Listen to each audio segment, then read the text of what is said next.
I think a couple Tylenol and lots of sleep and some water, but maybe a cocktail helps too. I don't know, Julia. Great show, great guests, and great booze. Thank you, Tom and Julia. Thanks to all of you, especially to those who let us have audio, video, and images for today's show. Final thought, Julia. Oh, I hope everybody can have as much fun as we do. Well, that's true. And at our advanced stage, I'm just happy to wake up in the morning, but I'm especially happy to wake up on a morning when we have a show to do, because I enjoy doing these shows. And it's because of the Fosey. Yes, absolutely. Pure and simple. Yes. Good fun to have the Fosies. Thank you, Julia, for all you do. And just a reminder that on Sunday, not only the election Tuesday, forget about in Japan, it'd be an erection, by the way.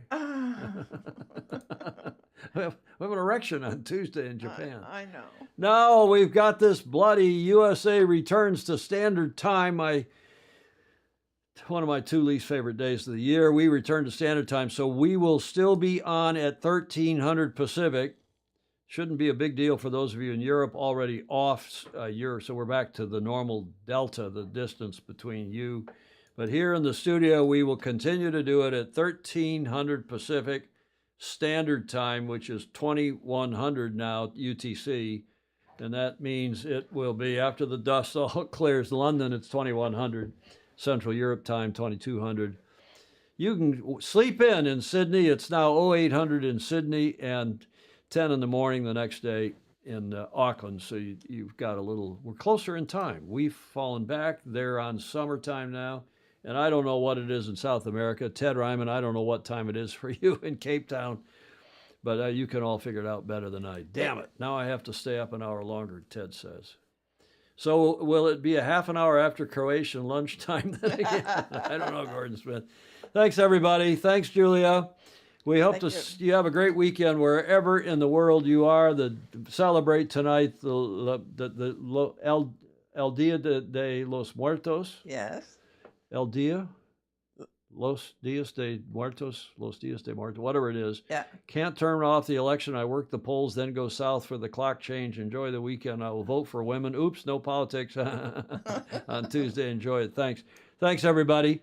We shall see you on Tuesday. Hope you can join us then. In the meantime, sail fast, sail safe, and have fun. Ciao for now.